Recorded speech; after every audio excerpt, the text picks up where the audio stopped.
Tātad mēs ejam pēc lāpstas. Teiksim tā, mēs slidējam. Jā, mēs slidojam vienkārši pa sniegu. Tas ir stilīgi.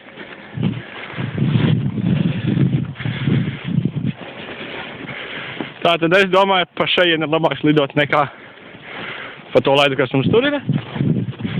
Es tiešām esmu pārliecināts, ka tā ir. Akmeņi ķerās tas tā. Tātad reka puisis nes lāpstu.